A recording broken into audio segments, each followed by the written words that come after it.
Hey guys, welcome to the channel. This is Shadows Techland, hosted by Chris Corey and myself. So, kind of wanted to go over a few things, basically what the channel's about, kind of where I came from, my background, give you guys a little bit of a backstory of everything. So, without further ado, let's get started. So, guess we'll start with the channel name and why I chose that. So, back in junior high school, basically the Half-Life Orange Fox Team Fortress days, used to go by the nickname Shadow, and a lot of that was because one of my favorite classes was the Spy class, so I kind of went with that. Really fun class, really fun time. That was one of the best games I think that was pretty much ever made from the series.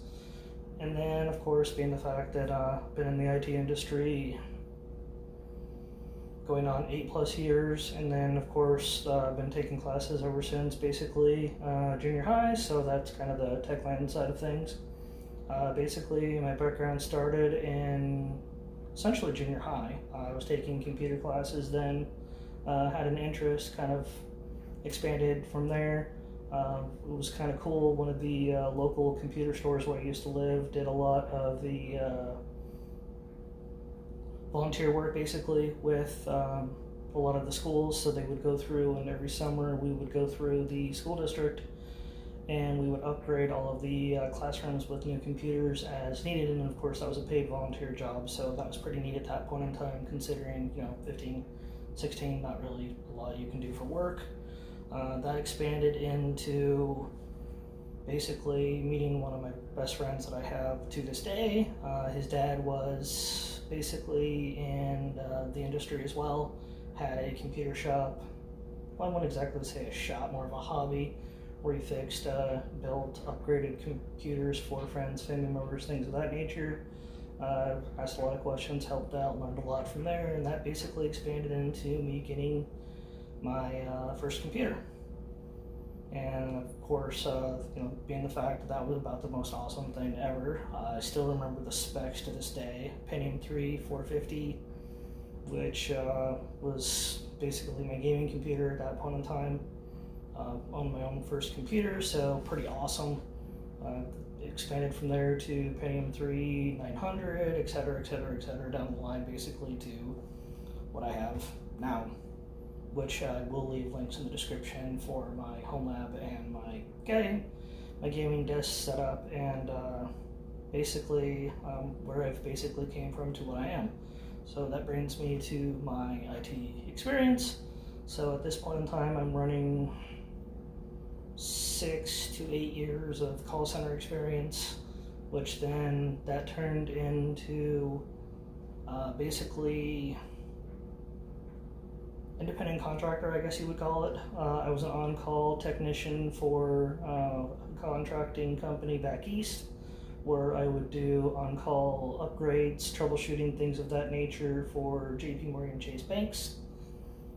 So they'd have a trouble ticket come in, and then I would go fix the computers locally in the area. And I also was one of the lead technicians for the tech refreshes that they would go through and do once every couple of years as well. That was a great way to basically get my foot in the door and get some experience.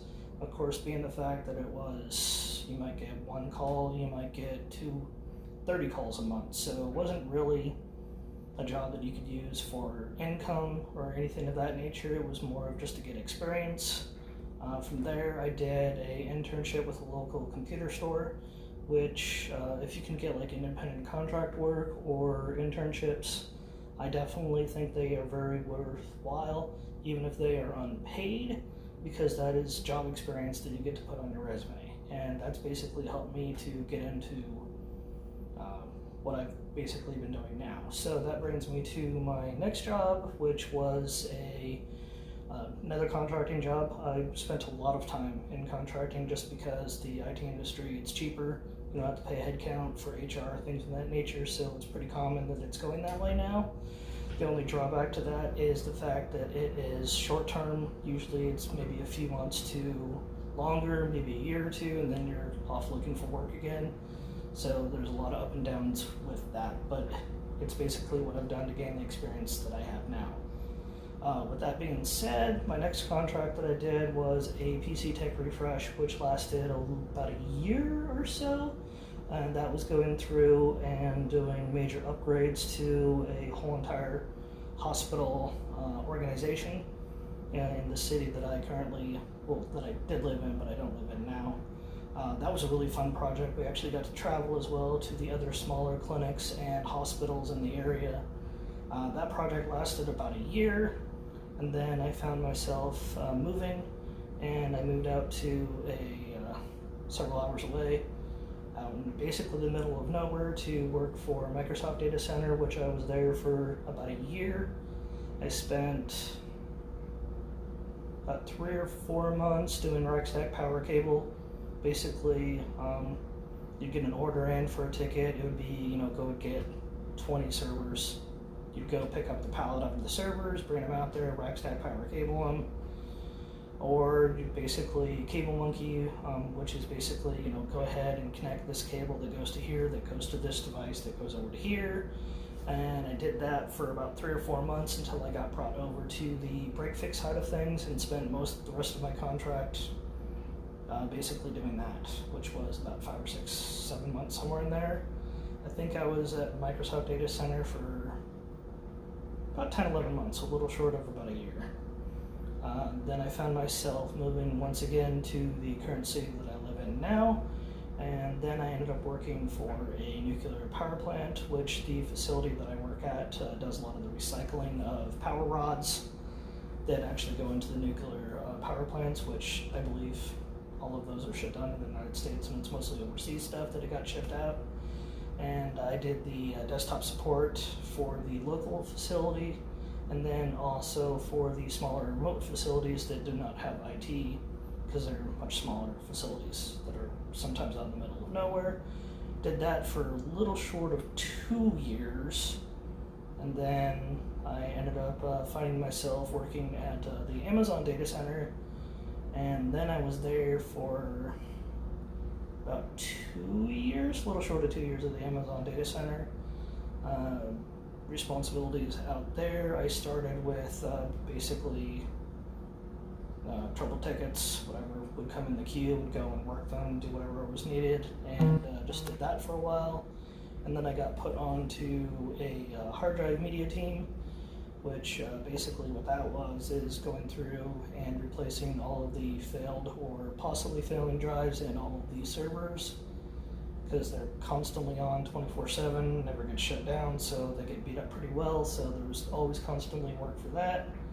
And then I got removed from that team. Well, I didn't get removed, I finally was able to get out of that and then go over to basically the break fix side of things once again, and ended up spending my contract there. And then after that, I ended up going over to the IT broadcast side of things for supporting news stations, which unfortunately, due to the fact of COVID, that has now left me without work, obviously, because of the current situation and everything crazy going on. So basically, with the channel, what I'm trying to provide is knowledge, things that I've learned, do's and don'ts.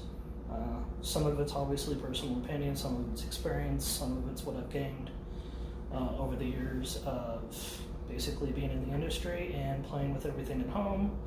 I have definitely very much recommend setting up some sort of virtual server, whether it's in the cloud, buying hardware, getting a rack, whatever. Start somewhere and build yourself up from there. It's definitely a very beneficial tool, and I have learned a tremendous amount of knowledge.